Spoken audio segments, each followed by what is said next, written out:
the New York City Police Department and joined in 1982, so I've been there a while.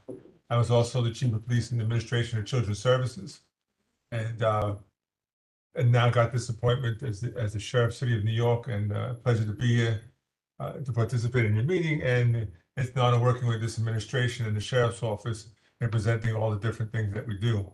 Do you want me to talk about the sheriff's office or? Introduce yourself. Deputy Sheriff Francesca Rosa. I've been with the agency 7.5 years. And with us online, we have Officer Medeiros. Tyrone, can you hear us? Talking to somebody in the room.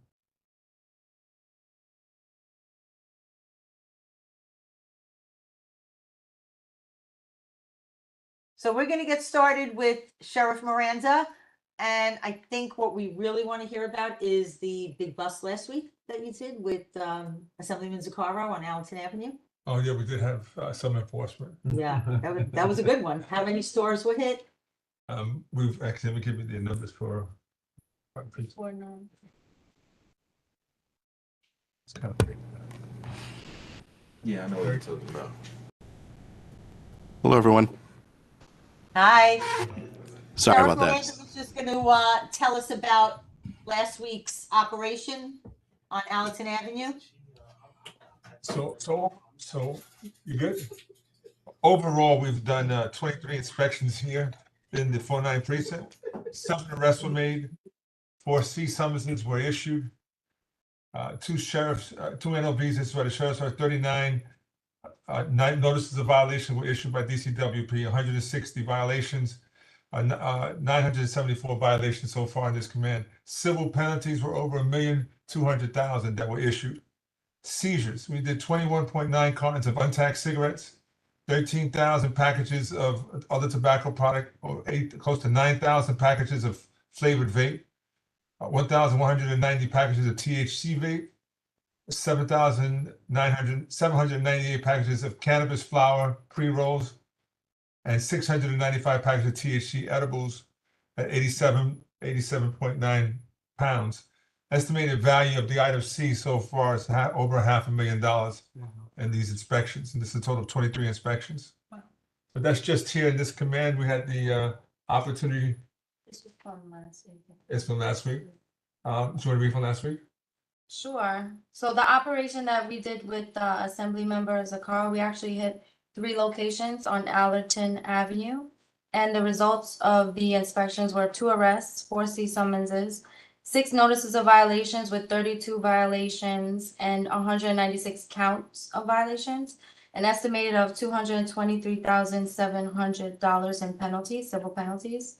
The following contraband items were seized: 14.5 cartons of untaxed cigarettes, almost 4,000 packages of other flavored tobacco products, almost 1,900 flavored vape products, 190 THC vape products, 2,000 packages of THC flower weighing a total of almost 40 pounds, 1,700 THC pre-rolls weighing a total of 4.4 pounds, 367 packages of THC edibles, and those weighed approximately 39 pounds.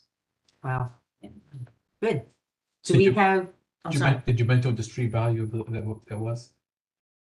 Here, I don't have the street value of the products. Now, what happens to those businesses now? They were fined, their product was taken, but they're eligible to reopen, aren't they? So many of these locations that get inspected, they sell other products in the store, right? So they sell sodas or cakes and candies, and so when you close them down for the illegal stuff, they still remain operational. And with some people, again, this is called street level enforcement. We go in, do the inspections, seize all the illegal products, issue summonses, issue the violations, make arrests when necessary. But they don't close down because people have their day in court, right? So although we did enforcement, they still have to have their hearing dates, and that may take several months later before they go to court, adjournments, that kind of thing. And then the administrative law judge will determine what the actual penalties being imposed will be. But we go back and we do re-inspections. Office of Cannabis Management also does other inspections in the same location. The good thing is that we operate as a task force. So the sheriff office operates with the NYPD, the Department of Consumer and Worker Protection, the Fire Department, Buildings Department, Office of, the Department of Health also, especially when we find food products. So we tend to, the approach was that the mayor instituted that a problem is not one agency's problem, the problem is a city problem. And all the agencies are now at a same level of communication, exchanging information, operating together, where traditionally there would have been 4 or 5 different agencies going into these locations at different times. So this approach means that we all go in at the same time, whatever violations we find, we all take the corrective action that's necessary. And then when it's necessary, we find the hidden compartments and the things that they use to hide the evidence. And how did these places come on your radar? Well, community complaints are a big part of, so we want to make sure that people continue to make the complaints. It's very important. We get it from the elected officials, we get it from the district attorneys, we get it from the police department. So all the various opportunities that people make observations, they report it to us. And then they get on a list for investigation. So just because somebody says something happened in the store doesn't mean it's so. It requires an investigation. So prior to going in, we do some investigation on the location. Then we go in, do the inspection, and then there's a follow-up investigation to that, because then we start searching the tax records and going after the revenue from the location, seeing who owns the business and see if there are multiple locations involved or not. So then we start examining the different aspects and the illegality of the other illegal products that we find inside. And what's the best way to file a complaint? It's still calling the local precinct is the best thing, 311, and you can also contact the sheriff's office. I want to stress to you that we want to make sure for, especially for the children, if you have children or adults that get sick because of some product that they brought in one of these locations, we're not investigating the children, and we will not be investigating the adults for what they purchased. What we will be doing, this is a health hazard for our community, so we want to make sure that it gets reported and properly investigated. And then we'll prioritize those locations where somebody got sick, locations by our schools, by our parks, daycare centers, senior centers, and by houses of worship. And then we begin the process of doing the inspections and the observations that are necessary there. Yes, Ricardo, it was Assemblyman Zaccaro that was part of the operation.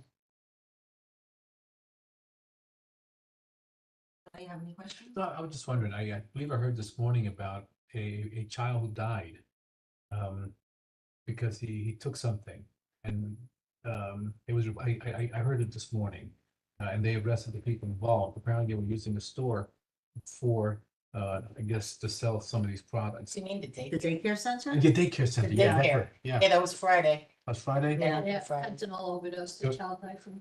One So- died, And it two was critical. just kind of in the air. It was in the air? Yeah. It was in their environment. That's where they were packaging. So I guess my point is, it's not just the stores that might be selling some of this stuff. What are we doing about some, like, what about the daycares and stuff like that? Did you guys get involved with that too, or? Again, if there's allegations of some type of misconduct, they should report it. All right, regardless of what the location is, whether it's an apartment or a store. Our purview are the storefronts that operate at locations in the street.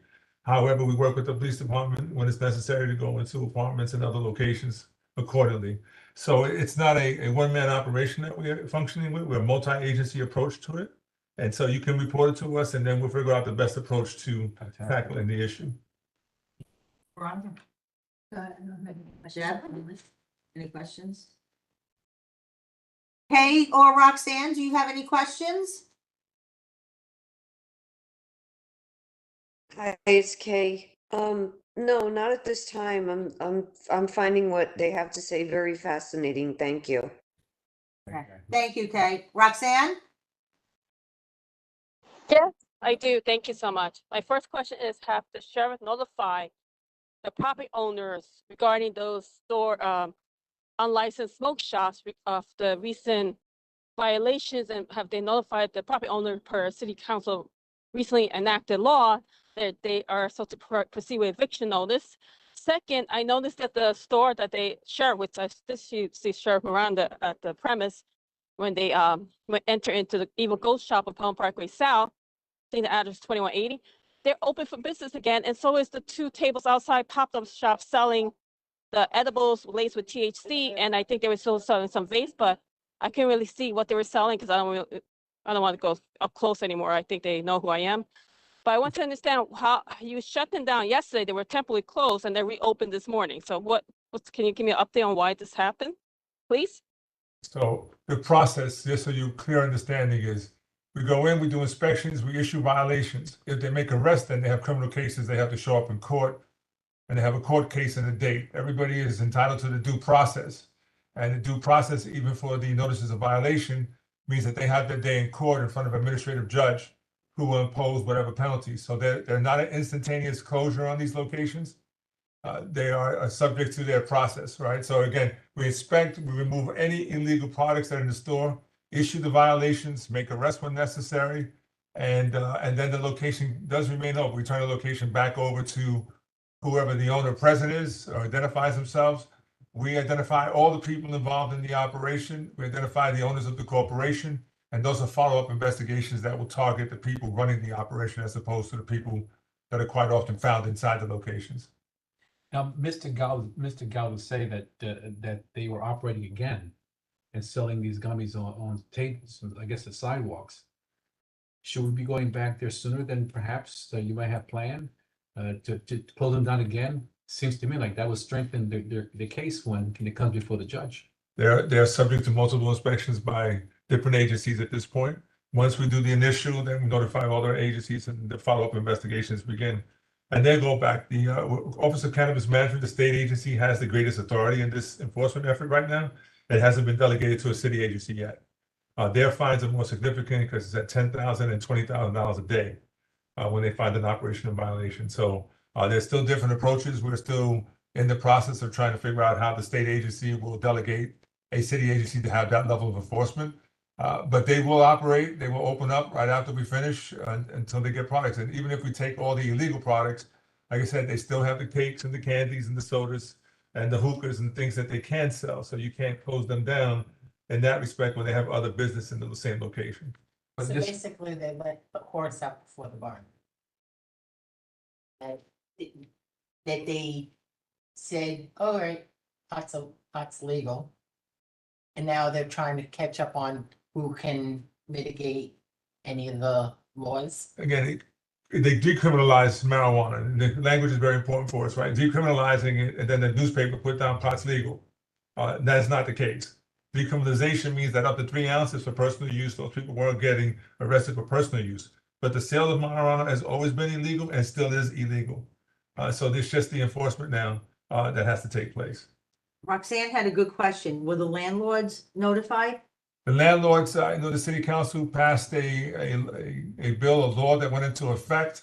The language is still being drafted by the law department. We anticipate that those letters will start going out this week to the landlords, and we'll be notifying them that we have taken action for illegal activity inside the stores. And that will also give the landlords the ammunition to go in and start an eviction process for the ones who were duped.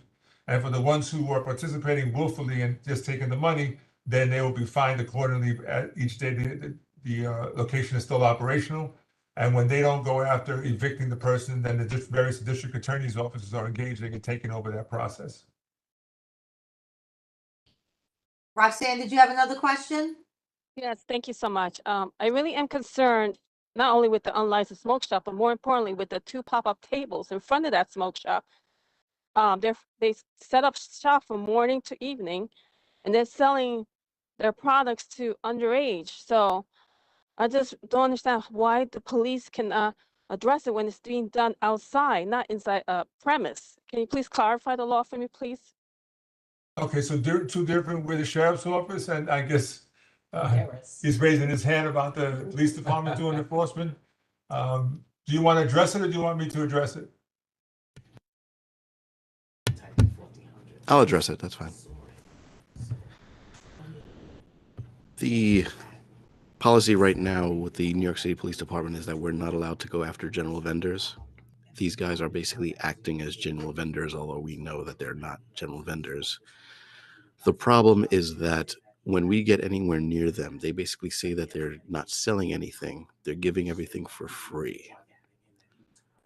That kind of ties our hands when it comes to trying to get people for selling it, as opposed to them just having it on them. That's the difference between personal use and sale. As a chief, right? Your rank is chief, yes? Yeah. So, Sheriff, Oh, sheriff, sorry. As the sheriff had mentioned. Another thing to keep in mind also is that the tables that are outside of Evil Ghost are not connected to Evil Ghost. They are random people that are just basically leeching off the customers of the location. They have been there since Evil Ghost opened, and they continue to be there, unfortunately. So in terms of our end, enforcement of those particular people puts us kind of in a gray area, because as per the city council, the NYPD is not allowed to approach or enforce general vendors. And as long as they act as such, there's really not much that we can do without being able to catch them in the act of selling and being in possession of what would be considered sale of marijuana as opposed to personal use. What about the quantity of what they have there? That's what I just mentioned. They're not carrying that much product on them. They don't have vehicles behind them that we can obviously see. They're literally just have what is physically on them. And for the most part, people can't carry typically can't physically carry what is considered sale in terms of marijuana. So, like I said, it puts us in a bit of a difficult spot when it comes to enforcement of those particular people of the tables. That was one of the first things I had to show them. 2000. Thank you, Tyrone. Does anybody have anything else to ask or to add? Ricardo, do you have anything to add? I just want to make two announcements. By the way, my name is Ricardo Cosme Ruiz. I'm the Deputy Chief for Community Affairs for the Bronx District Attorney's Office. And we have an event scheduled for Tuesday, September 26th in the Eastchester Garden Community Center, where we have a reentry resource employment fair. The information was shared with Jeremy, Community Board 11, and the precinct as well. Although it's catered to reentry individual, it is open to the public. We also have a breast cancer walk scheduled for October 7th. And I will make sure to share both flyers to you guys so you can disseminate it into the community, please. Thank you. Now, are you aware that September 26th is also the 49th Precinct Council meeting? Yes, and Okay. we have it on our calendar. Okay, perfect. Thank you. Thank you. so when speaking to what the officer just finished speaking about, one of the challenges that you see from the district attorney's office and other law enforcement agencies is that when the law was changed, the marijuana laws, they went from aggregate weight to pure weight. And this continues to be a challenge overall for any law enforcement efforts because there hasn't been a mechanism on how to establish pure weight in marijuana. So ultimately, when the cases go to trial, they had the challenges that most of them will be thrown out because you can't establish the pure weight. So it might have been an oversight when they passed it, a change in language. One word made a difference in the enforcement abilities of most law enforcement agencies. When they changed it from aggregate weight to pure weight, it made a difference in the ability of different law enforcement agencies to take action. And who would fix that? Would be the state assembly? State assembly, yes. State State senator? Senate, state assembly would change it back to what it needs to be. Okay.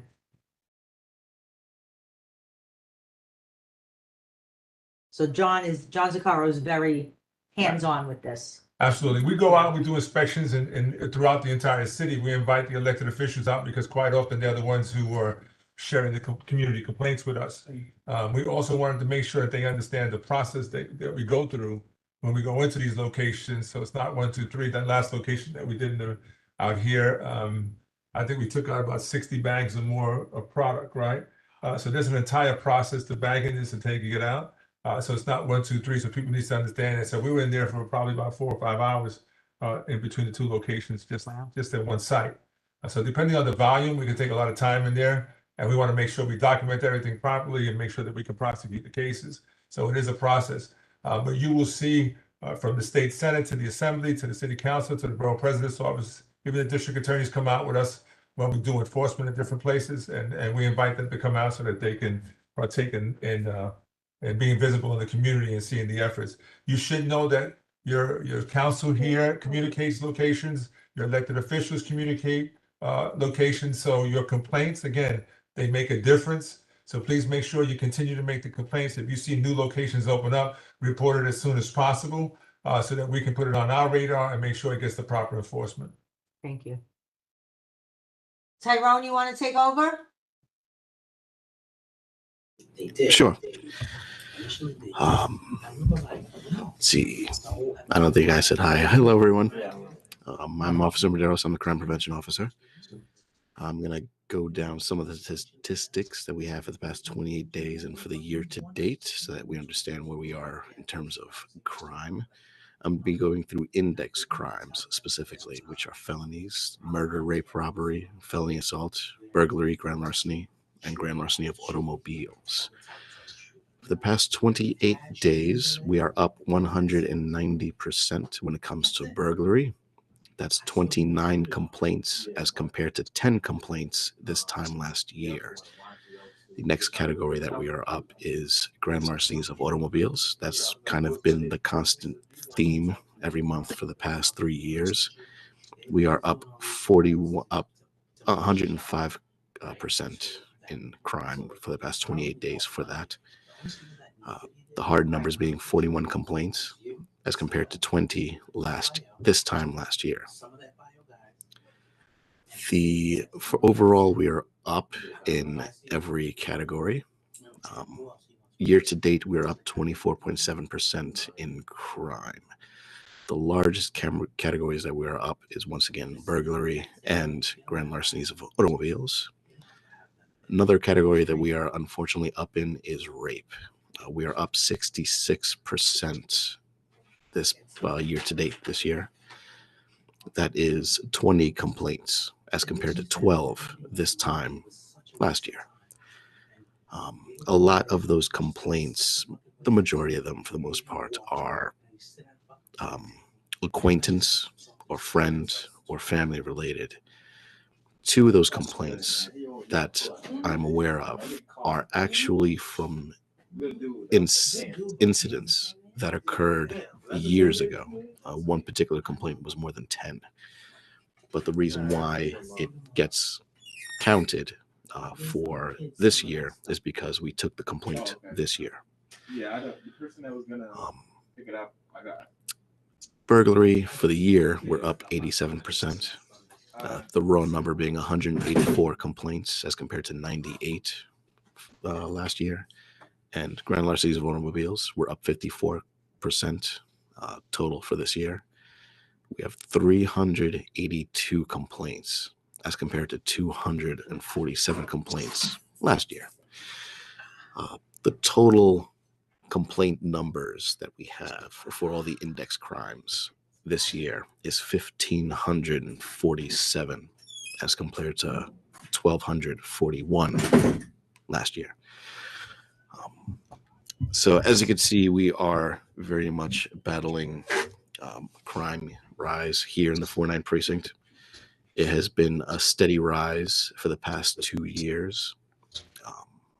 The commanding officer has been moving around units, especially for high violence areas in particular, in order to combat some of this crime.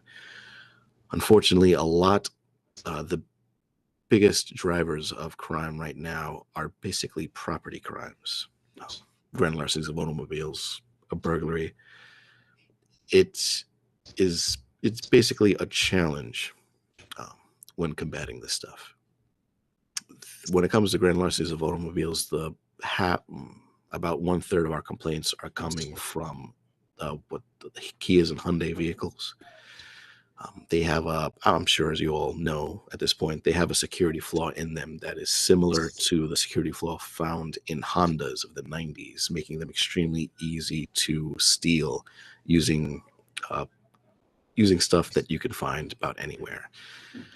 Recently, the automakers came out with a security update for their vehicles, making them correcting the security flaw that allowed the vehicles to get stolen. We have been pushing out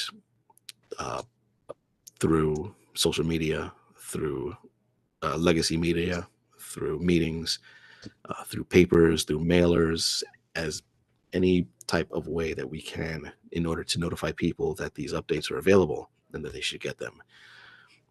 Along with the updates, however, we've been also pushing very much the use of the old school wheel locks, to use those for those vehicles.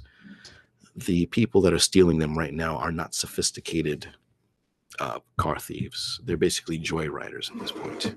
And so if they see a wheel lock on these vehicles, they're not going to bother with them because they can't, they don't have the tools or the knowledge or sophistication in order to break those wheel locks off to take the vehicle. So if you have one of these vehicles from a Kia or Hyundai from 2010, 2021, just get a wheel lock and you should be fine. The second category that we're up in grand larcenies of automobiles is Hondas, specifically CRVs, anything current year to about 2019. The CRVs are heavily targeted for theft, whether it be the whole car itself or the rims or the mirrors or the airbags or the radar unit in the grill, you name it, people are stealing it. When it comes to the theft of the whole car, though, that MO is different. That is actually organized crime. They are taking these vehicles in a very sophisticated manner, whether it be from tow trucks or whether it be from stealing the security codes off of key fobs and using them to enter the vehicles to start the vehicle. What we've been telling people to do recently is to start keeping their key fobs in their home in what's known as a Faraday box. It's basic, or some type of device that can block RFID signals so that no one can go up to the house and pull the security codes off these fobs and use that to enter the vehicles. Another thing we've been telling you to do is to use kill switches, old school kill switches, kill the power that goes from the ignition to the starter so that people can't start the vehicle using the ODM ports or the computer's ports basically for the vehicle. There are some very expensive diagnostic computers that are out there that have the ability to start these vehicles if you just plug it into the ODM port. And that's also another method that they're using to start these Kias and Hondas. The subcategories for the Hondas would be Accords, Pilots, and most recently Odysseys. But for the most part, it's CRVs that are mostly stolen. For burglaries, what we are experiencing is a lot of vehicle burglaries. Basically, commercial vehicles are being burglarized or broken into. They're mostly contractor vehicles or the like, or subcontractors, that type of thing. Vehicles that hold a lot of mobile electronics or a lot of power tools. They're getting broken into and their tools are getting stolen. So that's basically what we're dealing with right now. We, just so everyone knows, we are currently on 12-hour tours here at the 49 precinct. We've moved into, I guess, what is known as the modern chart. So we have two main tours now, spaced up essentially 6 a.m. to 6 p.m. and then 6 p.m. to 6 a.m. with a few additional tours starting in the evening times as well. So we are, I think, 2 to 3 weeks into that now, and we're still kind of fleshing that out as to its function and how it affects our command. So if you end up in situations where our call times are actually increasing. It's partially because of that, and vehicles as well. We're having a hard time with our vehicles. We have a shortage right now. And that's all I have right. Oh, well, I'm sorry. That's not all I have. I apologize. We have had 2 murders in the command in the past 28-day period. Both of them have been domestic in nature. The first one was in was it Parkside? I apologize. I forget where the location was. But essentially, the story with that one is that it was in one of the NYCHA complexes. Individual went to the home and ended up shooting his estranged girlfriend. They had a child in common, and he took the child as well. After finding that she was the victim of homicide, we were able to track down the perpetrator and the children within a couple of days. So, if I remember correctly, the incident happened on a Friday, and he was arrested and the children found on a Sunday. So our detectives worked very quickly in order to bring resolution to that particular case. The next one happened recently, also domestic in nature. I believe that one was actually this past Thursday. The location of it also escapes me right now. I apologize. The situation for that one, as I recall, is a boyfriend stabbed a girlfriend in the boyfriend's family home in front of his sister, I believe. Stabbed the girlfriend about 17 times, if I recall the number. And when officers got there, the perpetrator was also still there. He was taken into custody without incident. And she basically was passed away at the scene. Like I said, the perpetrator was arrested immediately, and charges have already been filed. And that is all I have. Sorry for being so long-winded about it. Thank you, Tyrone. And we'll see you Tuesday, the 26th at the Morris Park Association for the council meeting, recent council. Yes, I should be there. Okay. Does anybody have any questions for Officer Medeiros? Roxanne, Kay? Anybody here? No, I just want to make sure that he's aware that our full board meeting has been changed to Wednesday, the 28th. So if you and the captain plan, 27th, sorry. If you guys plan on joining us, just make sure you note the date change. So Wednesday, the 27th at Einstein. Same time? Same time, yeah. Okay, thank you for letting me know. Thank you. Thank you, Tyrone. Thank you.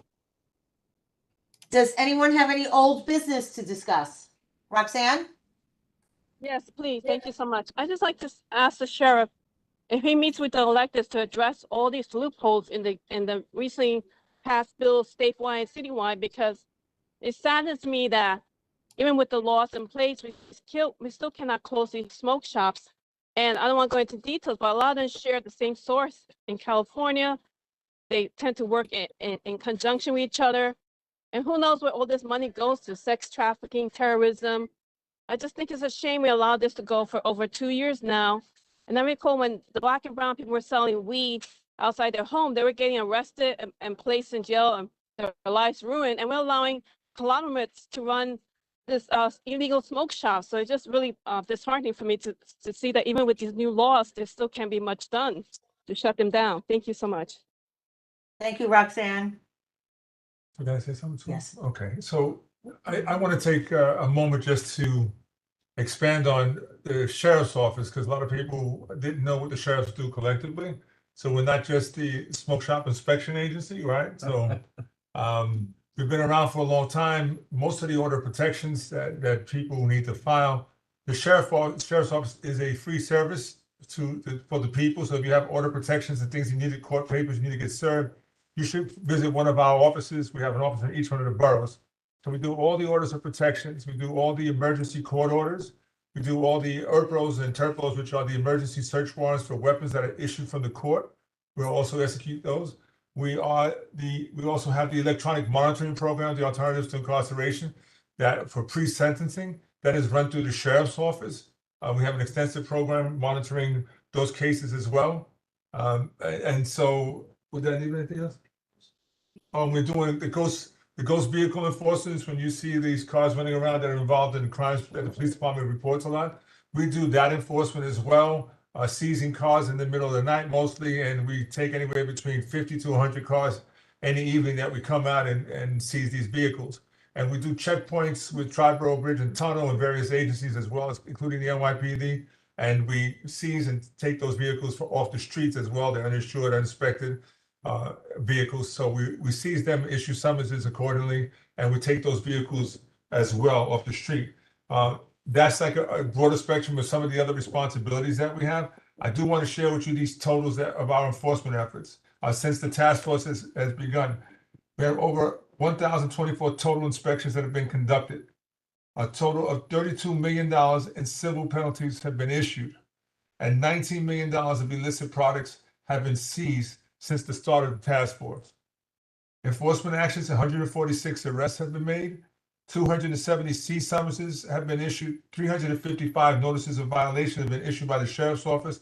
Another 1,400 notices of violation were issued by DCWP, which include 5,266 violations with a total of 30,634 counts. Product seized includes cartons of untaxed cigarettes, other tobacco products, flavored tobacco, which was banned by the city council, flour, flavored tobacco, flour vape, THC vapes, cannabis flower, pre-rolled cannabis sticks, and packages of THC edibles. We seized that all. We have over 2,000 pounds of cannabis flower and pre-rolled sticks that have been seized, 64,049 pounds of THC edibles that have been seized from the inspections. And in the Bronx alone, we conducted 114 inspections and have been conducted in the borough of the Bronx. So that's both our intelligence inspections and our enforcement inspections. So again, a broader spectrum, a picture of the larger volume of things that has to get done here. But the sheriff's office is a tool that has kind of been underutilized in the community. We want to make sure that we're out saying that we have offices in all 5 boroughs. We do deep fraud investigations, which you hear a lot about. That falls into the sheriff's office and the Department of Finance. So there, if you believe that we can impact you and help you out, please make sure you reach out to any one of the borough offices that we had. For general complaints, even about the cannabis locations or questions about the vehicles and any operations like that I just spoke of, our general phone number will be 718-707 2100. Again, 718-707-2100. And again, I want to stress to you, if you have local complaints and immediate needs in the street, that something is actually happening, you call 911. That's still the process to get immediate service. Have the police department respond. We work with the police department, share information, and we do our operations collectively. So the commanding officer of the precinct is working hand in hand with us in ensuring that we prioritize locations when we come into the command. So that's what I say, your complaints, your information is extremely vital to the process. So don't hesitate and continue to keep that active. All right, again, new locations will come up, and criminals will always try to find a loophole in the law. Good intentions, but criminals will still find their own way of interpreting the law and being very creative about their response. So we need to be able to adjust, and that's where your input with your elected officials matters, because when adjustments need to be made, they need to hear from you as well as they hear from us. So we meet with the elected officials. We often talk to them about proposed legislation that they're planning on introducing. And there's been plenty of ongoing discussions on how to fix the holes in the law or figure out how to close those gaps that the criminals have figured out in their interpretation of the law. So we are working collectively and closely with them to be able to address those. Thank you. Very good. Thank you. Great conversation. Thank you so Thank much you. for joining us. Now, your office in the Bronx, where is it located? 3030 3rd Avenue. Say that 10 times. Yeah. So Bronx office is 3030 Third Avenue Yeah. Second floor, I believe, second floor. on the second floor. And that number, we can reach that office using that number? That number will give you the general office, and then they can give you each one of the different borough phone numbers to contact. We have a graphic that if we can send it to you, it has. Oh, okay. its address. Yeah, very good, thank you. Yeah, if you send it to the CB and Jeremy will forward it to everybody. Okay. But Sheriff, that flyer you're reading off, can we get a copy of that? Yeah, absolutely. You get more than one copy here, so you can share it as you need. Yeah, thank you. This is the episode of the task force, since the mayor appointed the task force. I'll make copies. Okay. This is all very, very good information, great information. Yeah, it Well, really was. We welcome the invitation as always, and Yeah. we come out to the community whenever there's a. community. What's Cross Street on 3030 Third Avenue? The cross street, ooh, that's a great, no idea. 150, Hold on. 150th, 53rd? Maybe. Could I be. think it's north of 149. It's by 149, yes. It's down the block from one. He's our angel. One of God's angels. Does anybody have anything else to add? Roxanne, I don't know if your hand is up again or if it It's didn't still- come down. Think for now. It's Third Avenue, East 156th Street. Okay, I just want to say thank you to everyone. Thank you, Kay. East 56th Street, East 156th. Ricardo, thank you for joining us tonight. 156? East 156 is yeah. Third Avenue and East. Happy to be here. Thank you. Again, thank you all. I appreciate the invitation. Again, anytime you need us, Yeah, great. thank we'll you. also send out our Bronx undersheriff. Debbie, did you? That's in charge of the entire borough, and he'll come out and have conversations with you directly as And well. what's his name? And his Bronx or her will name? have Schwartz, Chief Schwartz. Schwartz? Schwartz. Chief Schwartz is in charge of the Bronx currently. Thank you. I made some extra copies in case anyone comes in and wants one. That's good, very good. Thank you for joining us tonight, whoever's online. Please join us for the 49th Precinct Council meeting Tuesday. It's being held at the Morris Park Community Association. See you then. Have a good night, everybody. You too. Good night. And also to Ricardo, yeah, the full board is in person. Absolutely. Thank you. Thank you. Bye-bye. Good night, everybody. Sure, thank you so much. And, or. Yeah, and- stop, but or stop video. No, hit the X. Now you see where it says save meeting files? Click that. Okay, now you can hit leave meeting.